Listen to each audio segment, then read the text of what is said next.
These are Nebraska corn farmers. They work in acres, not hours, harvesting the energy and climate solutions the world needs.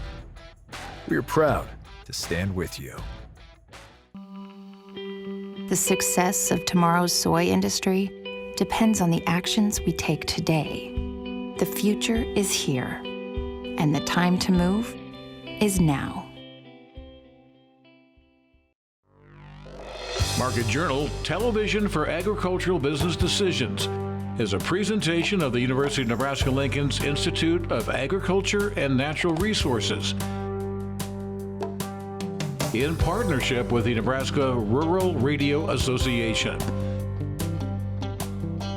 Promotional support provided by the Nebraska Farmer Magazine and partial funding provided by the Nebraska Soybean Board and the Nebraska Corn Board.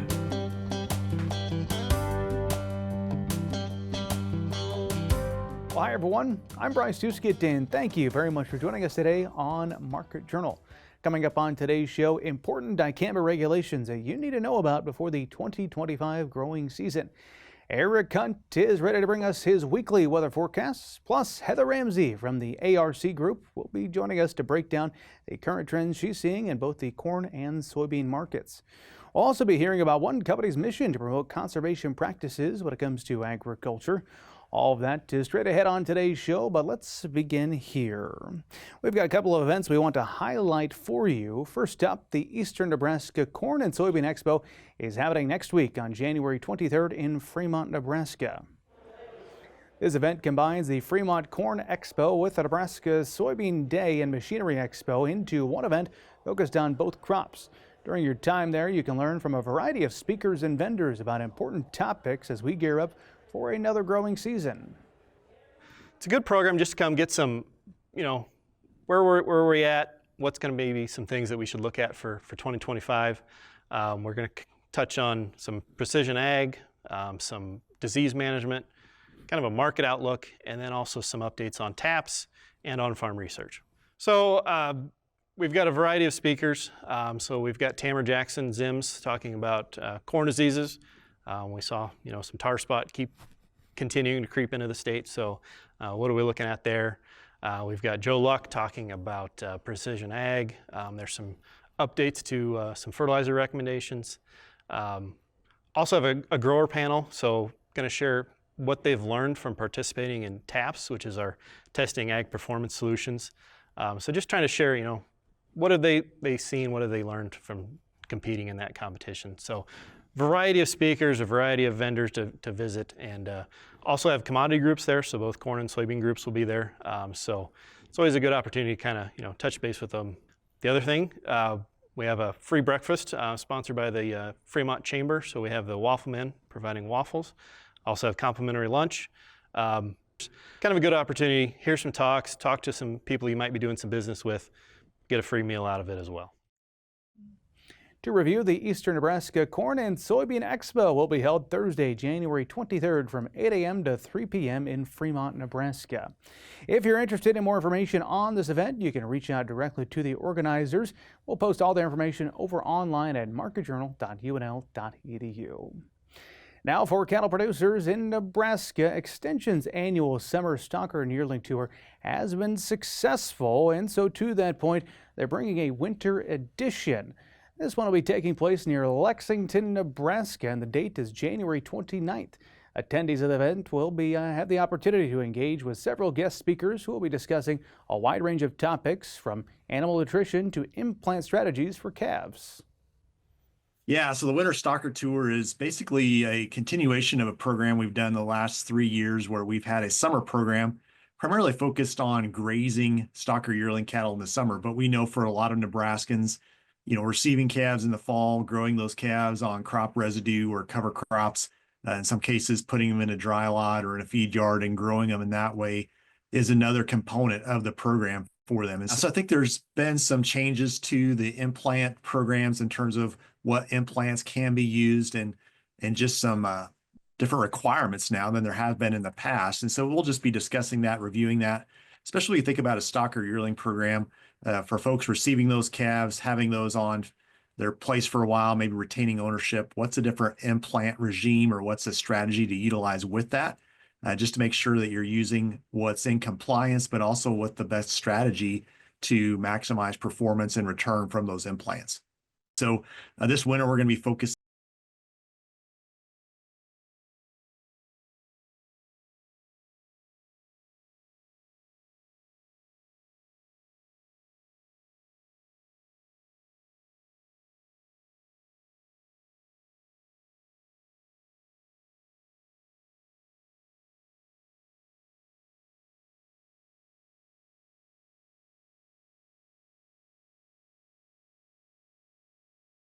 working facilities layout, how to get cattle to flow through that, what's a good setup. Those are things we're going to cover as part of the program. The winter stocking tour set January 29th at the Dar Feedlot in Lexington, Nebraska. Check-in will start at 9:30 in the morning with the event kicking off at 9:50. There is a $20 fee per person, but that does include the lunch. You're encouraged to pre-register for that event by the 24th. Heads up, folks, that is less than a week away. For more information, you can reach out to the folks that are listed at the bottom of your screen now. We'll also have all the details posted along with this story. Of course, you can find that on the Market Journal homepage. Well, get this, every time a sprayer passes through a field, over 1.2 billion droplets are dispersed across each acre. 1.2 billion. Unfortunately, growers have struggled for years to measure the efficacy of these sprays. That's where a company called Ag Zen is stepping in. This Boston-based company is working to solve that problem and was represented at this year's Nebraska Ag Expo. On this week's Conservation Corner, Market Journal's Bill Dodd brings us this story. It's been said that necessity is the mother of invention. In today's market, input costs and a number of other factors are making it necessary for producers to grow more with less.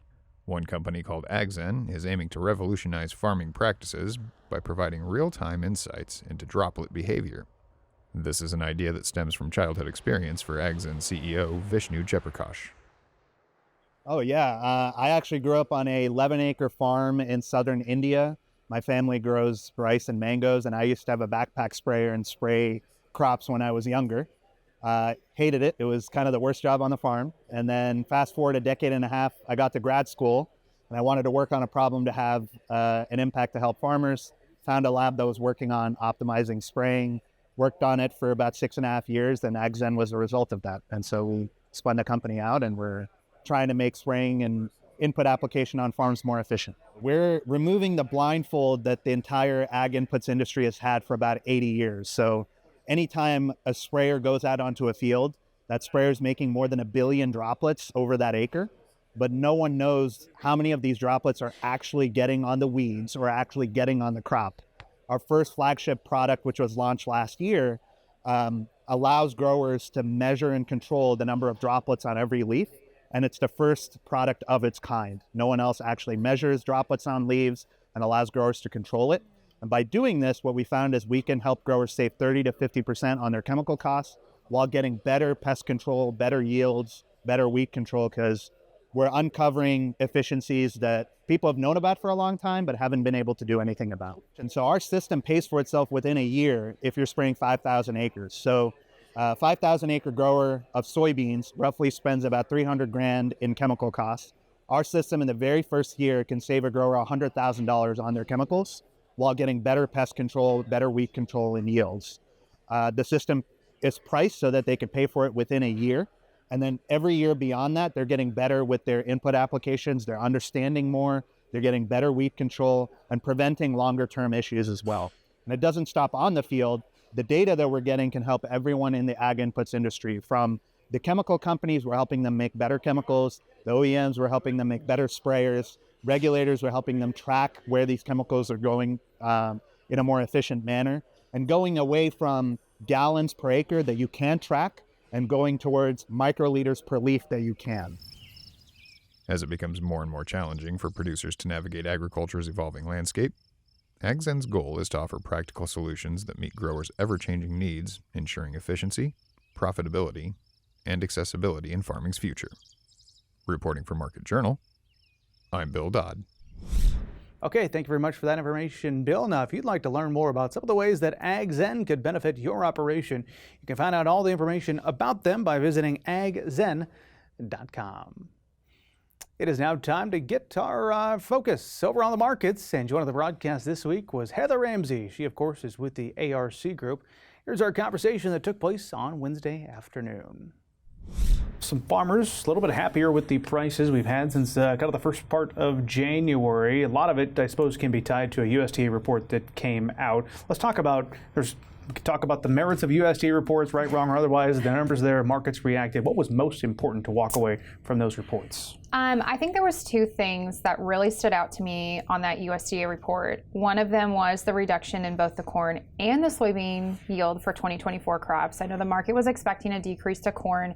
The elusive 180 has not happened as a national average yet. We did set a new record at 179.3, I believe, but we didn't quite hit those benchmarks that I think everyone's assuming we're going to get to. That 179.3 was significantly lower than the trade guesses. And whenever you have a report reality versus expectation that's that out of line, you get a pretty nice firework kind of day. And thankfully it was positive for the farming community last week.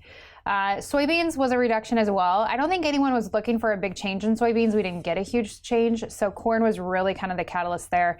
And then I think when you pair that with the acreage we had last year, it actually drops our carryout to 1.54 billion, which I would have to go back and look at the last time we had a 1.5 billion bushel carryout. If we can continue to drive exports and drive usage of corn and get that below a 1.5, this is like crazy supportive to the corn market. And I really hope that we can incentivize some of these things, but we're going into a part of the year that's just kind of notoriously tough for big changes in demand on corn. So we'll kind of have to see what the market environment looks like, especially after this coming week and a new inauguration coming. Okay, since kind of that early part of January, we're plus 20 for March corn, plus 35 for March soybeans. Yeah. Is this a time where you're seeing some farmers make some moves, try to put some sales on the books, especially for old crop? Yeah, I think it's been a good opportunity, especially for old crop and then new crop corn as well, specifically. But we saw this increase in December. We saw kind of ratcheting up a little bit. It was really slow. And then January hit and we kind of got a little action here. So this has been a good opportunity. That March board floating up towards 470s. It kind of tops out around a 480 number though. This drive that we had from the report day really did back basis off. So unfortunately we had a brief moment where I think you could probably sell some 460, 465 plus cash in the state of Nebraska. But then end users took some protection with that market increase. So we're kind of sitting back into that 450 territory. It generates some cash. It's good sales. I mean, we haven't had much opportunity at a 450 cash or better in the last couple months. So it's been a good opportunity to clean up things in the bin, get some cash generated, move along and get past this 2024 crop. Resistance level, I'm sure, being observed in corn around that 460 mark. Let's talk about the fund position. This time of the year especially, we're always looking at where the funds are because that matters to the markets. Let us know what you're seeing when it comes to the funds and what you're tracking in terms of its relevance right now. Yeah, so when we look at the fund position, when you're in a bull market, those funds just continue to buy and buy and buy every day. And for the longest time, we've not been in that situation. We've seen them be short, be very bearish of commodities. When we look at corn specifically, just as recently as like the beginning of October, they were short 100,000 contracts of corn. And then between kind of cleaning house in December and then repositioning as we got past the first of the year, we've seen them flip to being over 300,000 long in corn. So if you do the math on that, that's net over a 400,000 contract swing. I mean, that's a big, huge swing. Now we've seen them go as long as, 500,000+ contracts. So obviously we know that they can do more, but I think really for the past year that we've had, it has been tough to get the money that interested in taking any sort of sustainable long position. We've seen them long maybe 40,000, maybe 20,000. So to see them actually get long multiple hundreds of thousands of contracts, there is a little confidence in there for them. The question is, how long will they maintain those positions? And I mean, a fund bull is the same as any other bull Bulls got to eat every day. They're hungry every day. They need a piece of information. And so that's what we're going to need. We're going to need another catalyst to get these funds kind of reinterested and pushing to another kind of investment long level. Okay, speaking of that, there's a lot of news out there right now. We've recapped the USDA report on that Friday. Those are released.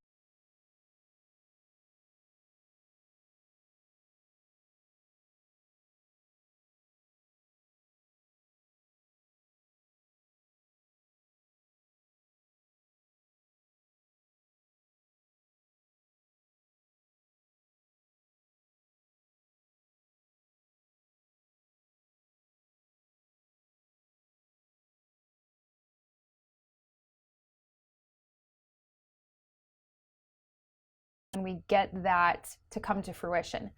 I also think there's just enough expectation that something that's coming that unfortunately if it doesn't, or it doesn't come in a specific time frame, that can also keep a lid on the market as well. Fun conversation there with Heather. Always enjoy visiting with her. Now, coming up on next week's broadcast, we'll be talking about the cattle markets. As always, we invite your questions here on the show. So if you have one, go ahead and email us or get in touch on social media. If you do so, we'll pass your question right along. Interest in biological seed treatments is growing among farmers, whether it's improving seedling health, boosting crop yields, meeting regenerative agriculture goals, or cutting costs at planting time. Many farmers are exploring alternatives to their traditional seed treatment programs, and the industry is taking notice. You can learn all about the world of biologicals in the January issue of the Nebraska Farmer. It's time now to get a check of weather with Market Journal's Chief Meteorologist Eric Hunt. Eric, what are you tracking as we take a look at weather here in the week ahead? Thanks, Bryce. It's certainly going to be a cold start to the week for pretty much everybody in the state and this broader region of the country. Compliments of this huge ridge in the upper levels over Alaska and downstream troughing down in here into the central portion of the continent is going to bring much colder air for Nebraska and all of us. With temperatures on Sunday, Monday likely only getting into the single digits across the northern portion of the state, probably the lower teens across southern Nebraska. But you'll notice even down here the Texas Panhandle likely seeing highs in the teens on Monday. So this is a pretty expansive cold air mass going down into the U.S. Wind chills will be very cold on Sunday, Monday, and Tuesday mornings, with Monday morning right now looking like the coldest morning. Wind chill values easily getting to 15 to 20 below across the southern portion of the state, likely getting closer to 25 to 30 below. And I do think we will probably see a couple of sites between Chadron and Wayne probably exceeding 30 below for wind chill on Monday morning. Not historically cold wind chills, but certainly enough to be dangerous, so please be careful if you have to be out and about on Sunday, Monday, and Tuesday mornings. Thankfully, this will be a relatively short-lived cold snap, so we should moderate a bit by Wednesday.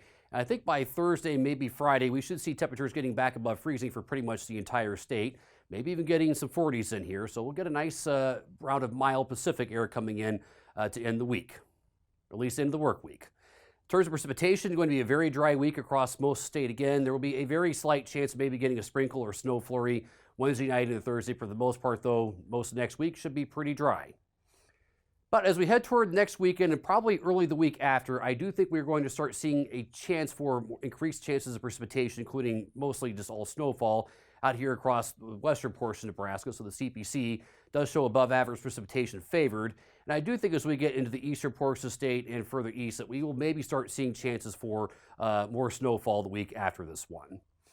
We're definitely likely to be relatively cold as we head into 8 to 14 days. So again, as we head toward the end of the month, colder than average is certainly favored.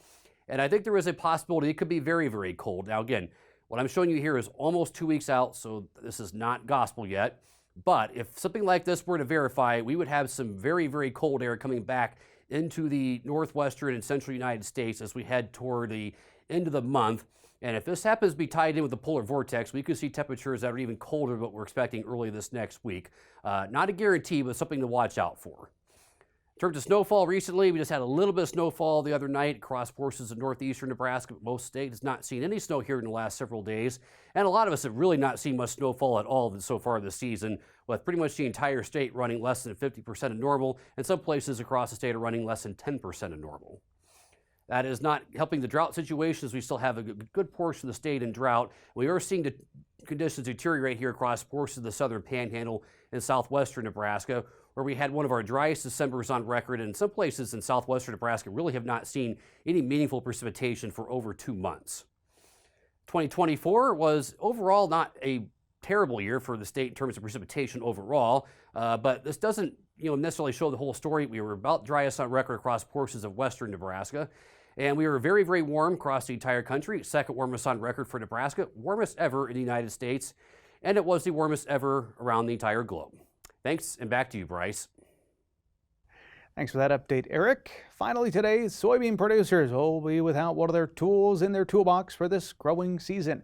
A federal court in Arizona ruled that the Environmental Protection Agency must vacate their 2020 registrations for Dicamba products.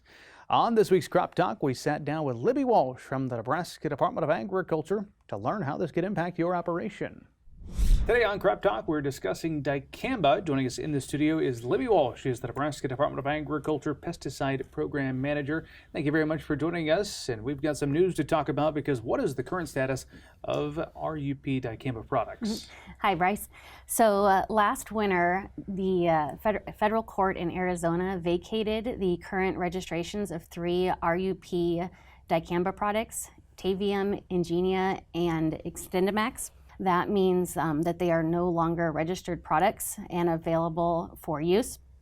They did issue an existing stocks last year that did allow for the applications to still take place during the 2024 growing season. But as of right now, there's no approved methods for over-the-top applications of Dicamba. I imagine you have to be getting some questions on this topic then, in particular, as we're preparing for the 2025 growing season. The short question is, what do producers do? They're planning on Dicamba soybeans. So no, there's no workaround. For anyone that's had an applicator license or gone to our trainings, our biggest thing is the label is the law. So all pesticide products are going to say it is a violation of federal law to use this product inconsistent with its labeling. And that means you need to follow the label. And the products that are still out there and available with Dicamba, they're going to contain statements that it's mandatory label language, but it's going to say things like for pre-plant only or do not use post-emergent on soybeans. So anyone using those products against the label, that's what we'd call a label violation. Without these products being available, producers are going to have to work with their crop consultants and seed dealers to come up with a plan for 2025. With the Extendiflex traits, they do still allow for over-the-top applications of glyphosate and glufosinate. So those are products that are still in the toolbox for our producers. Back on the label, you talked about that kind of being a legally binding situation. What's the enforcement behind that? Yeah, so pesticides are regulated under FIFRA. That's the Federal Insecticide, Fungicide, and Rodenticide Act. It's overseen by EPA, but the Nebraska Department of Agriculture, we have primacy, meaning we're the ones to enforce it. And we do that by routine inspections and complaint investigations. Our routine inspections consist of going into dealers and marketplaces, ensuring that what is for sale on the shelf is in fact an EPA approved product and not something that someone's cooking up in their basement or has been on the back shelf for 50 years. So we do those, and we also ensure that the products that are being sold, such as RUPs, those are going to have record-keeping requirements. They're going to be what we call the higher risk pesticides, and we don't want those in the hands of unlicensed professionals. So people that are licensed to apply those, they attend training courses. We ensure basically that those products are being sold to the correct individuals as part of our routine inspections as well. Our inspectors will also do what we call use observations, and will stop on they might stop someone they see out spraying and ensure that they are licensed correctly and that they are applying products correctly, both to protect the users and the environment. Mm-hmm. Another part of pesticide compliance then is going to be the complaint investigations, and those we do when we receive a call to our department, of a possible pesticide misuse. With those allegations, then we do require photos if it's a herbicide related, and then we might send a field inspector out to further investigate the situation.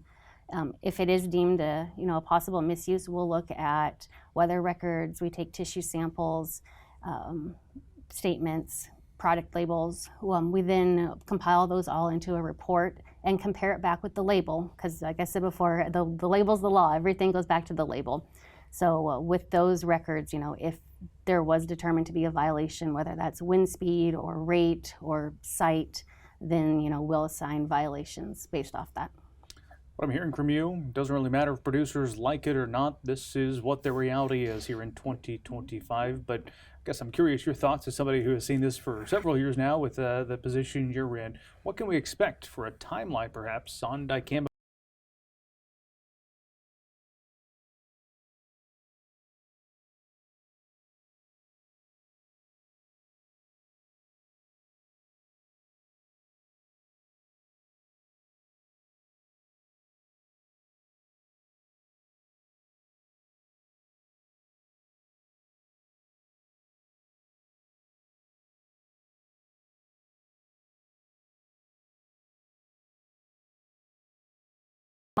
Maybe October 2025.